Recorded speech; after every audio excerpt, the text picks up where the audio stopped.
Buenas noches a los profesores, profesoras y estudiantes y a todos los que nos acompañan en esta conversación. Hoy día vamos a centrarnos en alguna de las pandemias de la historia del Perú y lo que haremos es, a partir de la exposición de Jorge Locio, iremos también conversando sobre la importancia de tratar este tema en las aulas escolares y acercar estos contenidos a los docentes y a los estudiantes. Bueno, antes de comenzar me gustaría presentarles a Jorge Locio. Él es doctor en Historia de la Ciencia, profesor de la Universidad Católica y director del Instituto Ribagüero. Les recordamos también que todos pueden hacer sus preguntas en el chat y a los que nos escuchan en el Facebook pueden hacerlo tanto en el muro de la Fundación del BBVA como en el muro del Instituto de Estudios Peruanos. Yo estaré recogiendo las preguntas para formulárselas a Jorge al final de la conversación. Bueno, Jorge, te escuchamos. Ya, gracias, Carolina. Yo voy a compartir pantalla. Voy a, un minutito, ¿cómo es esto? A ver, un segundo, ok.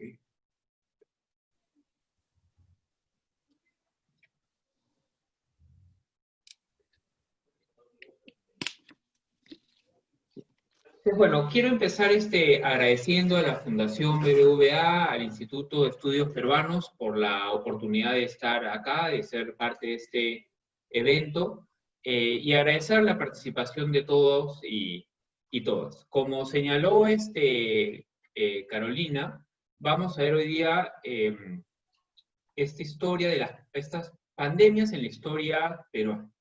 Como sabemos, el COVID-19 no es la primera pandemia que confronta a la humanidad.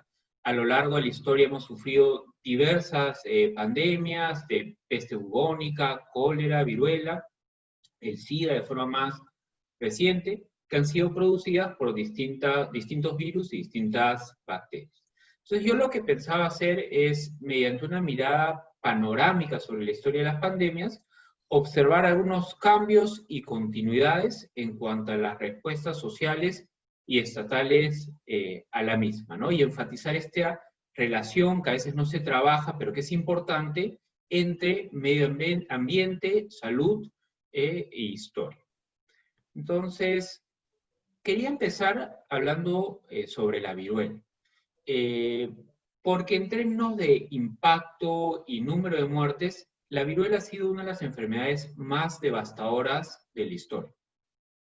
La viruela es una enfermedad infecciosa causada por el variola virus, es una enfermedad sumamente contagiosa, se caracteriza por la aparición de ampollas en la piel que al momento de secarse deja costras, es decir, las personas que sobrevivían a esta enfermedad quedaban marcadas, ¿no? Dejaban unas marcas visibles en el cuerpo.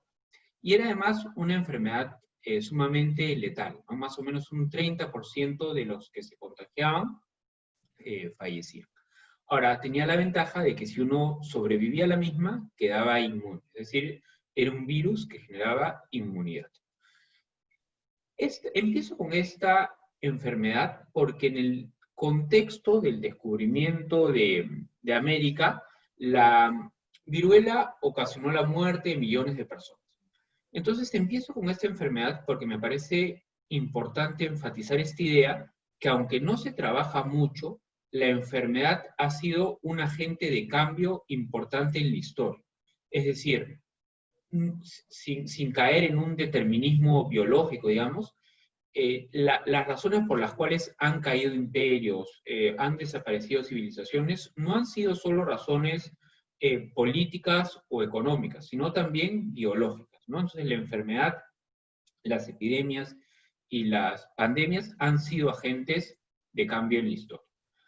¿Por qué mató tanta gente la viruela en las Américas, ¿no? En el momento del encuentro entre españoles y americanos, acuérdense que se produjo un encuentro entre grupos de personas, pero también, o sea, los españoles trajeron nuevas costumbres, trajeron animales que no se conocían en las Américas, trajeron la religión católica, el idioma castellano, pero también trajeron virus y bacterias y enfermedades que no se conocían en las Américas, ¿no? Como la influenza la sarampión y la viruela. Entonces, a diferencia de los españoles y los europeos en general, que ya convivían con la viruela, por lo cual ya tenían una cierta inmunidad, las poblaciones americanas no, ¿no? Entonces fue una enfermedad que ocasionó la muerte de millones de personas en las Américas. En el caso, por ejemplo, de la zona del Caribe, prácticamente se despobló totalmente, igual la costa peruana. En el caso del Andes, se calcula en millones las personas que fallecieron. Y fue una de las razones, estas enfermedades, el sarampión, pero por sobre todo la viruela, que también explica cómo le fue posible a este grupo pequeño de conquistadores derrotar a un imperio como el incaico. Porque normalmente, al menos así se me enseñó a mí, en la escuela se enfatizaba el tema de la guerra civil, del hecho que el imperio incaico era un imperio fragmentado, que no estaba del todo cohesionado, eh, pero no se explicaba antes al menos otras razones como las enfermedades. Y sin embargo, por ejemplo, se entiende que el Inca Huayna Cápac murió de viruela, millones de personas en el mundo andino murieron de viruela. En un momento además que habían esas explicaciones sobrenaturales de la enfermedad, ¿no? Entonces, no fue el único factor, pero fue un factor importante para explicar la caída del imperio incaico. Jorge, yo me quiero detener un momento en esto que nos comentas, este impacto de la viruela que me parece, además de relevante como parte del proceso histórico, es también muy ilustrativo porque es uno de los casos en los que la investigación histórica logra insertarse en los contenidos de la escuela. Como tú dices, hasta hace no mucho los libros de texto y en general las clases escolares de historia del Perú no mencionaban que las enfermedades que llegaron a América con la conquista fueron una de las causas de la caída del Tahuantinsuyo, ¿no? Entonces, era difícil entonces comprender cómo una poderosa sociedad como la incaica logró ser sometida por un grupo de europeos, ¿no? O sea, se solía explicar todo por la superioridad tecnológica, que de hecho fue significativa, mas no determinante, ¿no? Y hoy día los libros de texto que reparte el Estado consideran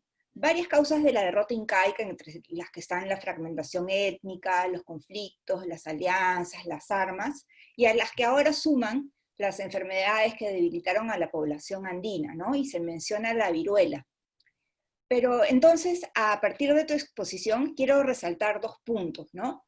Uno primero tiene que ver con las explicaciones que aparecen en la época, ¿no? La baja en la población que lleva, por ejemplo, a algunos cronistas a incidir especialmente en los malos tratos a los que eran sometidos los andinos, o que se pensara que las muertes tenían un significado divino de, entre comillas, castigo hacia la población, ¿no? Entonces es interesante notar los discursos que aparecen en torno a las epidemias con el fin de apoyar ciertos intereses o ciertas concepciones ideológicas, ¿no?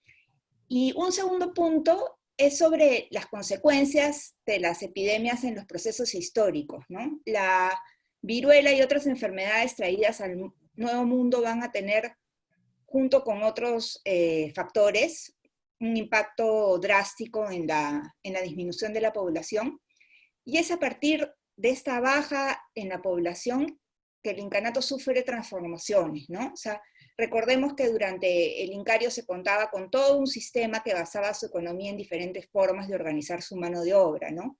Entonces, este sistema, al disminuir la población, reduce también su fuerza de trabajo y con ello se transforma todo el sistema que tenían de reciprocidad y redistribución, ¿no? Entonces, me parece que resulta muy relevante mostrar en el aula cómo las nuevas enfermedades trajeron graves alteraciones en la vida social y económica de las poblaciones locales, ¿no? Bueno, y te dejo para que nos cuentes cómo se logró salir de esta epidemia. No, sí, te agradezco, Carolina, porque sí, eso es importante enfatizar, ¿no? Las explicaciones, por ejemplo, científicas que damos ahora, o sea, por ejemplo, que ahora podamos decir que la viruela es producto de un virus y se contagia a través exposición de persona a persona o al compartir objetos, ese es un conocimiento nuevo, digamos, si uno lo ve en perspectiva histórica. En esta época de la conquista española, se pensaban las epidemias tanto en Europa como en las Américas en términos sobrenaturales o ¿no? Religiosos. O sea, las epidemias se entendían como un castigo divino. Entonces, el hecho de que tanta gente empezara a morir en el Ande fue usado también por los evangelizadores, ¿no? Como una muestra de la superioridad de su Dios, ¿no? Como diciendo, mira el poder de nuestro Dios, que ustedes mueren y nosotros no morimos. Obviamente no se conocía el concepto de inmunidad, ¿no? Y como tú dices, no es solo el encuentro inicial, sino además las recurrentes epidemias de viruela que luego se hicieron permanentes por mucho tiempo, llevaron, por ejemplo, un cambio que se produjo, es que empezó a llegar, o sea, la corona española promovió la llegada de población africana, lamentablemente en condiciones de esclavitud, para suplantar esta mano de obra, ¿no? Con todos los cambios también de aportes que eso conllevó, ¿no? Entonces vemos cómo este virus terminó alterando de forma significativa la historia peruana. Y sobre lo que decías, en relación con la viruela, sí hubo una respuesta efectiva debido a que se desarrolló una vacuna, ¿no? A fines del siglo XVIII, un médico británico, Edward Jenner, a partir de sus trabajos, él trabajaba en una zona rural en Inglaterra y observó que las lecheras eran inmunes a la viruela, ¿no? Y intuyó que esto era debido a su exposición a la viruela vacuna. A partir de eso desarrolló una vacuna que la probó en un niño, James Phipps, con éxito, luego la probó en otros niños, ¿no? Y desarrolló esta innovación que permitió una respuesta eficiente a la viruela. Esa vacuna fue traída al Perú en ese momento todavía, en la etapa final del virreinato, mediante una expedición que es una de las grandes expediciones en la historia de la salud, que fue la Real Expedición Filantrópica de la vacuna. Por acá, un tema interesante en cuanto a la historia de la salud, que además ha sido recurrente, es que no todos aceptaron de buena gana, o no todos aceptaron necesariamente los beneficios de la vacuna. O sea, hubo mucha gente en el Perú cuando llegó a esta expedición con el objetivo de propagar la vacuna por todo el virreinato peruano, hubo mucha gente en el Perú que no se quería vacunar, en parte porque no consideraban que fuera eficiente, pensaban que iba a transmitir otras enfermedades como la sífilis, o pensaban que había una agenda oculta detrás de la idea de la vacunación, ¿no? Al final, al comienzo con ciertas limitaciones, después con ciertas mejoras, la viruela fue finalmente erradicada en el Perú a mediados del siglo XX y del mundo en 1980, ¿no? Entonces, la viruela es una de las grandes, o sea, la derrota de la viruela, la erradicación de la viruela, ha sido uno de los grandes logros de la historia de la salud pública, ¿no? Porque era una de las enfermedades que más mataba hasta el siglo XVIII. Entonces saltamos, para continuar con este panorama, saltamos del siglo XVIII al siglo XIX. En el siglo XIX ya la viruela estaba un poco más controlada, o al menos era menos temida porque ya existía una vacuna, y en cambio aparecen otras dos enfermedades que generan mucho impacto, que son el cólera y la fiebre amarilla. Me voy a centrar en la fiebre amarilla porque en relación con la fiebre amarilla se da una circunstancia que también es muy reiterativa en la historia de la salud y que tiene que ver también con el contexto más amplio de la sociedad peruana. Y son las respuestas racistas o la búsqueda de culpables al momento de que aparece una epidemia. Pero lamentablemente es una búsqueda de culpables usualmente apuntado a los grupos minoritarios o a los grupos extranjeros. Entonces, eso ocurrió con la fiebre amarilla, ¿no? La fiebre amarilla llegó al Perú con la población africana, luego empezaron las epidemias más fuertes en el contexto del boom del guano. Hay que acordarnos que entre 1840 y 1870 hubo este periodo que los historiadores conocen como el boom del guano, ¿no? Por esta dependencia del Estado peruano hacia este recurso y por todo el comercio y riqueza que entró a partir de las exportaciones de guano. Pero una característica, lamentablemente, es que y eso también es algo que se reitera en la historia, o sea, a medida que hay más movimiento de gente, más comercio, llegada de nuevas poblaciones, también es más recurrente que aparezcan más enfermedades, ¿no?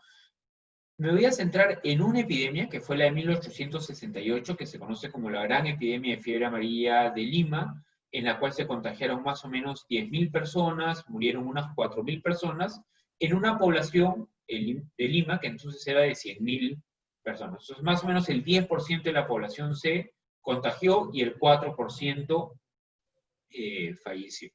Ahora, estas epidemias que eran producto de ese contexto del boom del guano, de más barcos que llegaban de Panamá, de Guayaquil, donde la enfermedad era endémica, coincidió con la llegada de la migración china, porque hay que acordarnos que durante el gobierno de Ramón Castilla se puso fin a la esclavitud, entonces hubo un reclamo de los hacendados peruanos por mano de obra barata.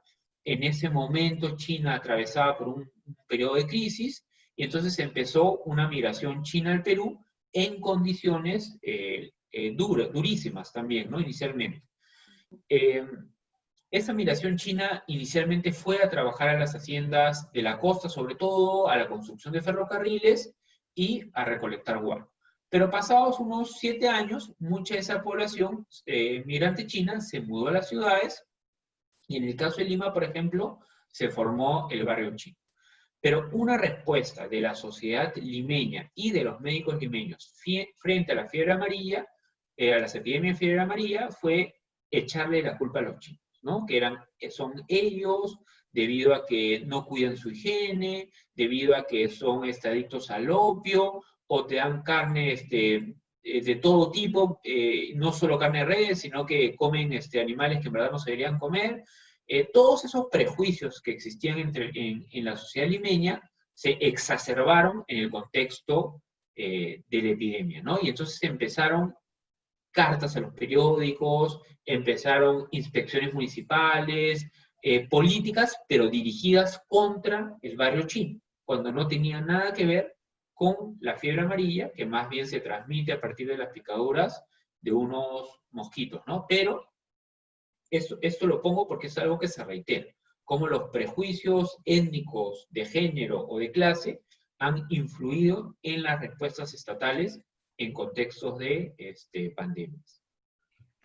Aquí hay un tema clave, ¿no?, para trabajar en el aula, y me refiero a la discriminación, ¿no? Nos has mostrado cómo la fiebre amarilla revela los prejuicios raciales hacia la población china, y cómo ante la falta de información, ante el miedo a la enfermedad, se busca culpables y se estigmatiza a grupos con costumbres y prácticas culturales que resultan desconocidas y distintas, ¿no? Es interesante mostrar cómo una de las respuestas sociales a la pandemia, como dices, ha sido la discriminación, ¿no? Y cómo esta justamente se agudiza en tiempos de pandemia. Pero siguiendo con la presentación y bueno, desligando este discurso de la población migrante, en general podemos decir que las condiciones de salubridad de la época no eran pues las mejores, ¿no? O sea, las acequias que cruzaban la ciudad, la falta de desagües, los basurales, la calidad misma del agua, nos hablan en general de una falta de atención a la limpieza de la ciudad que viene desde el virreinato y que, claro, en esta época me imagino que se agudiza con el aumento de la población en la ciudad, y ahora tienen que además afrontar la tuburización, ¿no? O sea, ¿cómo influye esto en las enfermedades de la época? Sí, sí, Carolina. Por ejemplo, en el caso del cólera, eso es clarísimo, ¿no? El cólera es una enfermedad social, ¿no? En el sentido que si tú tienes acceso a agua potable, si tú tienes un buen sistema de desagües, si no vives de forma hacinada, no tiene por qué haber cólera, ¿no? Entonces, si hubiera epidemias, por ejemplo, recurrentes de cólera, era muestra una ciudad que además los mismos testimonios de viajeros, imágenes son elocuentes, ¿no? Lo que más llamaba la atención de los viajeros que pasaban por Lima a mediados del siglo XIX eran los gallinazos. Siempre había la referencia a los gallinazos y las acequias. Las acequias que cruzaban la ciudad y que se usaban tanto para obtener agua para el consumo humano como desagües. Entonces, la misma acequia se usaba para esos dos fines, ¿no? Lo cual explica la alta incidencia de males estomacales, ¿no? De infecciones estomacales, ¿no? Entonces, y eso también es algo reiterado a lo largo de la historia. Cuando hubo, por ejemplo, en 1991 la epidemia de cólera, el discurso oficial fue echarle la culpa a los vendedores ambulantes de alimentos, que no lavaban la fruta, que no se lavaban las manos, que no cuidaban su higiene. Pero en realidad, el hecho de que hubiera una epidemia de cólera en 1991, cuando en el resto del mundo, al menos del mundo desarrollado, ya era una enfermedad que había desaparecido, era muestra de condiciones precarias en la ciudad de Lima, ¿no? De vivienda, acceso a agua potable, sistema de desagües. O sea, había unos problemas históricos de fondo, pero hay una práctica usual de echarle la culpa a ciertos individuos y ciertos grupos, en vez de ver de confrontar esos problemas de fondo, ¿no? Entonces, tienes toda la razón, ¿no? Las condiciones de Lima en esa época y lamentablemente después han seguido, no han sido las mejores y más bien han sido como propensas o han sido como ideales para que se transmitan enfermedades como el cólera, por ejemplo, ¿no? Bueno, acá una cita rápida del comercio sobre estos ataques contra la migración china, que eran como muy recurrentes, ¿no? Los ataques a la población china en tiempos de la fiebre amarilla. Bueno, un personaje del que quería decir algo, no quería que se me pase, porque también me parece que la historia de la salud puede ser útil para rescatar a personajes que han sido valiosos en la historia, sobre todo porque estamos a puertas del Bicentenario, estamos atravesando una de las peores crisis sanitarias de la historia, y entonces me parece necesario, y tal vez ahí la escuela tiene un rol importante, rescatar a estas personas que pusieron en valor la ciencia, ¿no? Que se sacrificaron por su país, ¿no? Y ese es el caso de Daniel Alcides Carrión, ¿no? Es una historia conocida, pero la resumo rápido. Daniel Alcides Carrión era un estudiante de Cerro de Pasco, vino a Lima a terminar el colegio, luego ingresó a la Universidad de San Marcos, era estudiante de medicina cuando ocurre la guerra con Chile, y apenas termina la guerra, Daniel Carrión empieza a estudiar la verruga peruana. La verruga peruana era esta enfermedad que entonces se pensaba única a los valles interandinos peruanos, pero Carrión pensaba que había muy poca investigación sobre esta enfermedad. Entonces él empieza a investigar la enfermedad y se da cuenta que en verdad no se conoce cuál es el origen, cómo se transmite. Normalmente se diagnosticaba mal a la gente que tenía verruga, y lo que hace Carrión es inocula la enfermedad. Carrión termina falleciendo, él no pensaba fallecer, pero sabía que había un riesgo, ¿no? Termina falleciendo. Ahora, él escribe un diario sobre los síntomas que va sintiendo, y su sacrificio, el experimento que hace utilizando su cuerpo, tiene al final o genera unos aportes valiosos para la historia de la medicina peruana, es que demuestra esta relación que había, que no se conocía del todo, entre dos enfermedades, ¿no? La verruga y la fiebre del Oroya. Se pensaba que eran dos enfermedades distintas, se termina Carrión demostrando que era una única enfermedad, que ahora se llama enfermedad de Carrión, pero sobre todo lo más importante de su caso, creo que es que su figura, su sacrificio, termina empujando a que el país, en el contexto de la reconstrucción nacional, invierta mucho más en ciencia. Se crean academias de medicina, se crea la Sociedad Geográfica de Lima, empieza todo un proceso de revalorar la investigación científica, en parte gracias a figuras como Carrión. Y creo que eso es algo que ahora se ve más que nunca la importancia, ¿no? De invertir en ciencia, de invertir en laboratorios, ¿no? De valorar el trabajo de los investigadores y de la ciencia. Bueno, doy el salto al siglo XX, porque hay un par de temas importantes que me parece que hay que mencionar antes de que termine. El siglo XX empieza con epidemias de peste bubónica, ¿no? Hay como una oleada de epidemias de peste bubónica en los primeros años del siglo XX, en la ciudad, sobre todo de la costa peruana. De nuevo, como decías Carolina, ¿no? Que hay epidemias de peste bubónica es reflejo de un hacinamiento y una precariedad de la vivienda, ¿no? Porque se transmite a través de las pulgas de las ratas. Luego hay una gran pandemia, que es la influenza española de 1918-1920, que es tal vez la pandemia más similar a lo que estamos viviendo hoy en día. Menciono estos dos casos porque a partir de estas dos enfermedades, la peste bubónica y la influenza española, es que en el Perú el Estado empieza a asumir el rol de cuidador, digamos, de la salud pública. Porque hasta inicios del siglo XX no lo era. Quienes combatían las epidemias eran las municipalidades, la sociedad de beneficencia, las parroquias, pero el Estado central no asumía como parte de su rol el cuidar o vigilar de la salud pública. A partir de estas epidemias que tienen un impacto enorme, económico y en términos de vidas, el Estado asume este rol. Se crea la Dirección de Salubridad Pública, que es la primera agencia nacional de salud en 1903, como respuesta a las epidemias de peste, y en 1935, de hecho el 5 de octubre, en conmemoración del fallecimiento de Carrión, se establece el Ministerio de Salud, ya como un ente autónomo, ¿no? Porque antes la Dirección, por ejemplo, de Salubridad Pública era parte del Ministerio de Fomento, pero ya se crea un ministerio exclusivo de salud.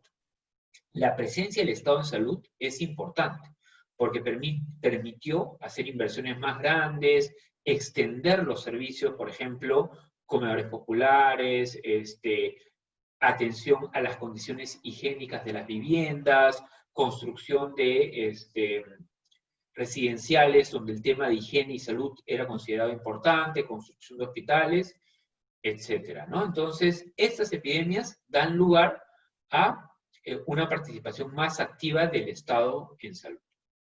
Lamentablemente, luego en los 90s, el Estado se retira en parte, ¿no? de la salud, ¿no? Hay como una desinversión en salud desde los 90s. La participación del Estado como agente central, protector de la salud pública en el país, junto a descubrimientos científicos, sobre todo en cuanto a los microorganismos responsables de las enfermedades y el desarrollo de vacunas, permitió grandes hitos en la historia de la salud, ¿no? Pongo dos ejemplos, que son la erradicación global de la viruela, global en 1980, en el Perú había sido a mediados del siglo XX, y la erradicación de la polio, ¿no? La polio es una enfermedad que al Perú llegó en las primeras décadas del siglo XX. Era una enfermedad que es un virus que se introduce al cuerpo, en un 99% es asintomático, digamos, ni la persona ni nota que ha tenido el poliovirus, pero en un 1%, y sobre todo afectaba a niños, quedaban paralíticos, ¿no? Entonces, era una enfermedad que generaba miedo, especialmente por esto que atacaba principalmente a los niños, ¿no? Entonces, hacia los 80 se emprendió una campaña de erradicación de la polio en el Perú, y en 1991 la polio fue erradicada del país, ¿no? Entonces, esta combinación de presencia fuerte del Estado, compromiso político, desarrollo científico, ¿no? Innovaciones médicas y participación de la sociedad civil, que eso ha sido muy importante en campañas como la polio, porque participaron cientos de enfermeras, médicos, escolares, universitarios, párrocos. Esa combinación de factores hizo posible que se eliminaran estas enfermedades. Grandes avances, grandes hitos, mejoras en algunos aspectos, pero muchos de los problemas históricos, de los problemas de fondo, que no necesariamente tienen que ser trabajados por el sector salud, siguen vigentes, ¿no? Entonces, estamos hablando, por ejemplo, de vivienda, inequidad económica, mejorar educación, distintos acceso a agua potable, red de desagües, o sea, una serie de problemas históricos que el Perú no ha podido resolver han generado que lleguemos al siglo XXI con una combinación de regreso de viejas epidemias con aparición de nuevas enfermedades. Entonces, lo que estamos viviendo ahora en el país es esta combinación que es evidente desde la década de los 90. Por ejemplo, en el 91, epidemia de cólera; en el 95, epidemia de fiebre amarilla; en el 90, epidemia de dengue; ahora de nuevo se rebrotó el dengue con mucha fuerza; a la par, en los 80 llegó el SIDA; luego hemos tenido el H1N1. O sea, hay esta combinación actual. Y parte de la razón por la cual no hemos podido superar las viejas epidemias es porque no hemos podido resolver estos problemas históricos, ¿no? En vivienda, educación, higiene. Y esa debilidad, además, hace que otras enfermedades o estos nuevos virus se propaguen con más fuerza también, ¿no? Porque muchos de estos males ya se conoce el origen, ya se conoce cuál es el virus, ya se conoce cómo se puede prevenir o evitar estas enfermedades. Y sin embargo, sigue muriendo gente en el Perú debido a ellas, ¿no? Entonces, la razón de esto es, o son estos problemas históricos que no se confrontan, ¿no? Las epidemias no son una cosa del pasado antiguo, claramente eso nos queda claro ahora. Eh, Muchas de las respuestas que se daban en la historia se están repitiendo. Por ejemplo, hablamos del racismo con la fiebre amarilla. Con el SIDA pasó lo mismo, ¿no? O sea, mucha discriminación, mucho prejuicio, mucho ataque moral a ciertos estilos de vida, en vez de procurar una respuesta científica. El cólera, que había a mediados del siglo XIX, regresa en los 90, y de nuevo, ¿no? Precariedad en condiciones de vida, hacinamiento, no hay acceso a agua potable, ¿no? Entonces, el 2020 llegó el COVID.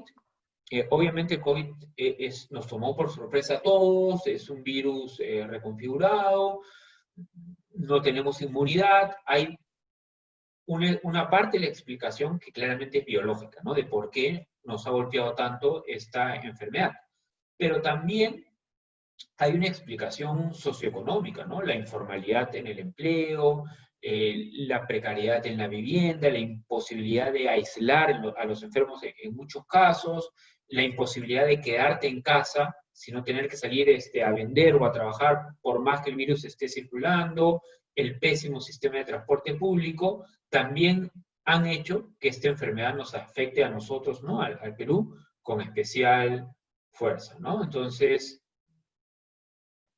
hay esta relación importante entre naturaleza; esos virus obviamente tienen un origen biológico, eh, el medio ambiente, pero también los contextos socioeconómicos son importantes para entender el impacto que han tenido estas pandemias. Bueno, ahí lo dejo, Carolina, para, no sé, responder preguntas. Listo, muchas gracias, Jorge. Ha sido muy importante recorrer estas epidemias desde la historia. Creo que es un tema que hoy en día hay que trabajarlos con los estudiantes en el aula. Nos has mostrado cómo históricamente se ha lidiado con estas situaciones a partir de las reacciones de la población, como pueden ser el escepticismo, la discriminación, el desencuentro con las explicaciones científicas. Y esto es muy importante en el contexto de pandemia actual, ¿no?, que vivimos. Nos hace reflexionar sobre los vínculos entre el pasado y el presente, que son tan importantes en la enseñanza de la historia. Y además también nos has mostrado las respuestas estatales, ¿no?, que, bueno, en algunos casos parecen centrarse en la dificultad de afrontar los problemas inmediatos, más que en discutir la salud pública o hacer cambios relevantes para estas enfermedades, ¿no? O sea, pareciera que los discursos estatales se alejan de estas cuestiones que resultan fundamentales para revertir un sistema de salud desigual e injusto que agrava la situación de la población con menos recursos. Vamos a ver si tenemos acá algunas preguntas. Quería comentar algo rapidito lo que ha dicho Carolina, que es efectivamente, ¿no? Un problema es que a veces buscamos respuestas simples o respuestas inmediatas en el momento de la crisis, o sea, cuando ya estamos viviendo la crisis, cuando en realidad lo que se tendría que hacer realmente es trabajar a mediano plazo los problemas de fondo, ¿no? Entonces, no esperar que venga la crisis para buscar esas respuestas de parche, sino ver el problema del transporte, ver el problema de la vivienda, al menos procurar esos cambios de fondo, ¿no? Antes que llegue la siguiente crisis. Aquí tengo una pregunta interesante en el chat que dice, con la fiebre amarilla se ha visto cómo se buscó culpables en la comunidad china, pero también se acudía a esta población como parte de una medicina alternativa. Creo que me parece interesante este comentario porque de hecho pues existía una relación ambigua, ¿no? Hacia la población china y sus prácticas culturales, ¿no? Recuerdo en el libro de Fanny Muñoz sobre las diversiones de Lima a fines del 19, inicios del 20, se puede ver cómo habían ciertos negocios y ciertas profesiones, como la de los herbolarios, a la que acudía la población limeña. Sí, gracias por la pregunta. Efectivamente, en el caso de las epidemias de fiebre amarilla de mediados del siglo XIX, se ve esa relación ambigua, porque hay mucho discurso contra la presencia de los migrantes chinos, pero a la par, la mayoría de la clase media limeña buscaba a los herbolarios chinos, porque mediados del siglo XIX era una época, y en el Perú hasta ahora, o sea, en el Perú hasta ahora, el mercado de la salud es bastante diverso. O sea, no solo se recurre a los médicos universitarios, a los científicos occidentales, digamos. Sigue siendo un mercado plural. Y eso se vio en las epidemias de fiebre amarilla del siglo XIX. O sea, en parte, ¿por qué? En ese momento, las explicaciones científicas sobre la fiebre amarilla eran la de los miasmas. O sea, los médicos universitarios a mediados del siglo XIX explicaban la fiebre amarilla a partir de estos efluvios venenosos que supuestamente salían de las aguas estancadas o de los basurales, y eso iba llevando vía el aire la fiebre amarilla. Eso, por supuesto, no es la explicación que se acepta actualmente. Y muchas veces los tratamientos de los médicos eran purgas, sangrías o uso de mercurio, que eran tratamientos bastante dolorosos, intrusivos y nada eficientes.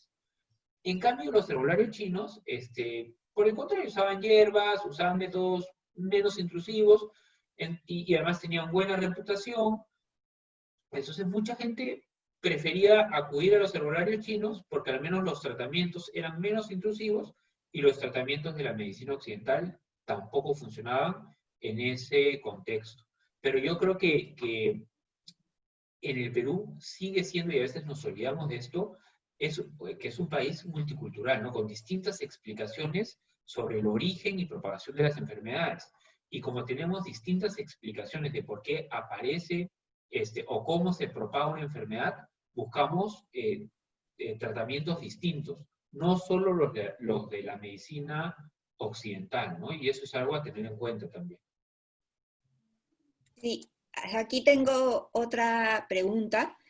Es un comentario que dice, el nombre de la enfermedad tiende a reforzar los prejuicios contra un grupo, ¿no? Y mencionan como ejemplo la gripe española o la peste gay. Y bueno, con este comentario, claro, yo recuerdo a inicios de la pandemia, me parece, de hecho, Trump hablaba de la gripe china, ¿no? Entonces, se relaciona con este comentario que nos hacen en el chat. Sí, sí, Carolina, o sea, un tema muy importante es el nombre. El nombre que se le da a una enfermedad puede implicar muchas asociaciones y normalmente han estado basadas en prejuicios. Entonces, por ejemplo, ¿no? Pones el caso de la influenza española, efectivamente, y fue una pandemia que empezó en Kansas, en Estados Unidos, era el contexto de la Primera Guerra Mundial, Estados Unidos tenía su prensa censurada, igual Inglaterra, igual Alemania, En cambio, España no. Entonces, la prensa española fue la que empezó a hablar de la pandemia, de sus casos, de lo que estaba pasando en España, y quedó el nombre de influenza española, cuando en realidad España no había salido ni siquiera de España la enfermedad.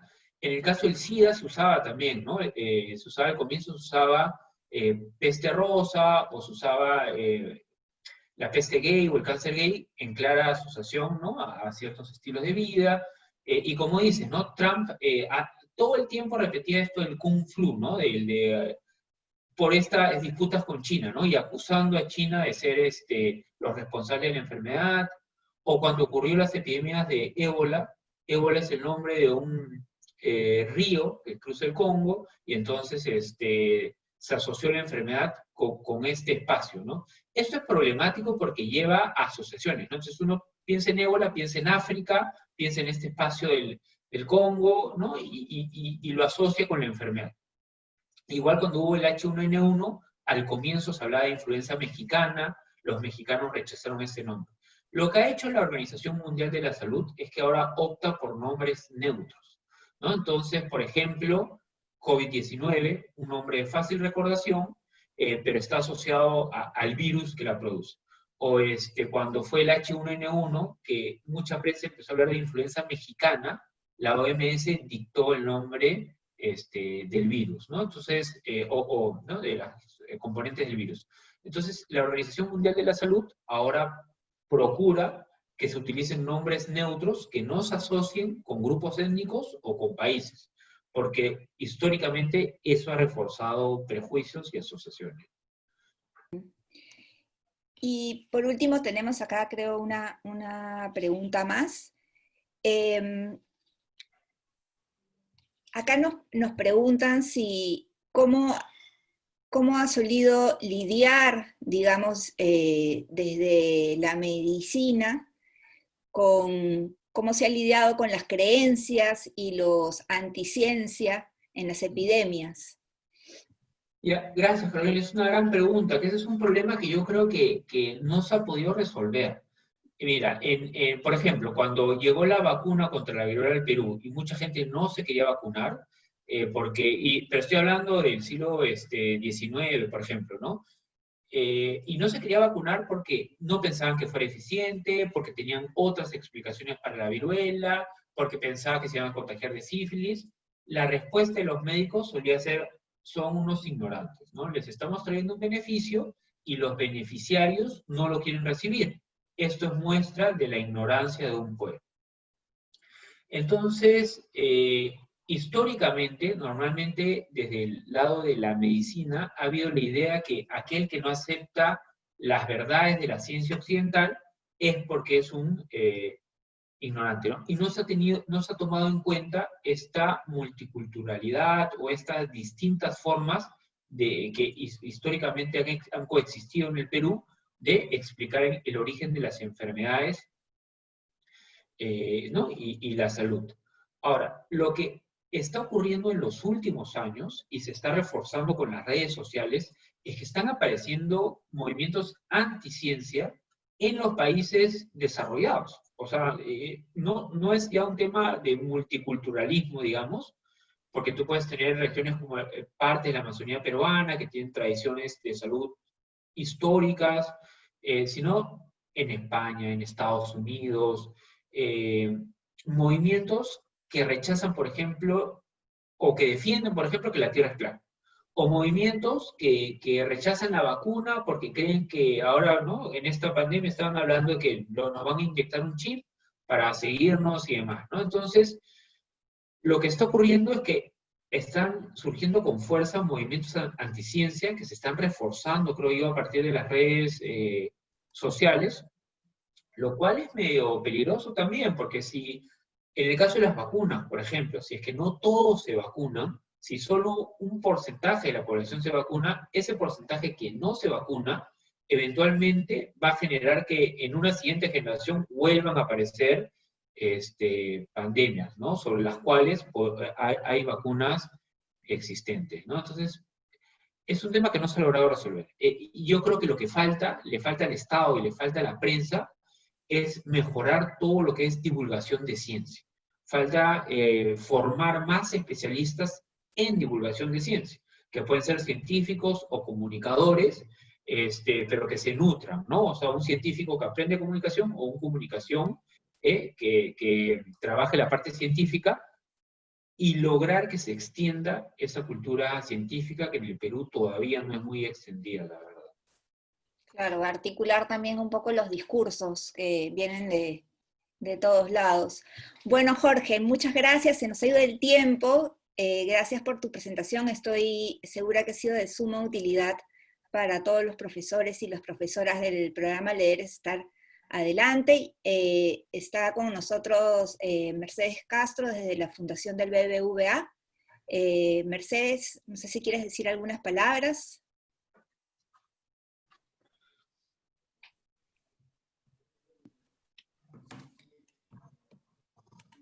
Buenas noches. Sí, en nombre de la Fundación quiero agradecer a todas las personas que nos han acompañado el día de hoy a este segundo webinar. Agradecer también la presencia de Jorge Locio por esta información que nos ha brindado tan útil en estos tiempos, más aún. A ti, Carolina, por ser nuestra compañera en todo este tiempo del programa Leer es Estar Adelante y ser también parte del equipo del Instituto de Estudios Peruanos con quien venimos trabajando ya desde hace algún tiempo. Y creo que sí, como bien has dicho, esta información es muy útil para los docentes en cuanto a lo que ellos tienen que, o en cuanto a lo que ellos pueden incorporar en sus dinámicas pedagógicas, pero también para el público en general, por todo lo que venimos viviendo actualmente, ¿no? Los paralelismos que has puesto en este conversatorio respecto de las conductas de la población, respecto de la función del Estado, la verdad que son temas que deben ponerse sobre la mesa con mucho más cuidado en estos tiempos, ¿no? Donde sí se necesita una información veraz, una información oportuna, por muchos de los frentes que involucran estas etapas, ¿no? Bueno, agradecerles e invitarlos también al público a que nos pueda acompañar en los siguientes webinars que vamos a tener en los siguientes meses de este año, que creo que forman parte de todo este concepto que venimos trabajando desde la Fundación a partir de nuestras actividades tanto educativas como culturales. Muchas gracias. Bueno, Gracias. gracias a todos.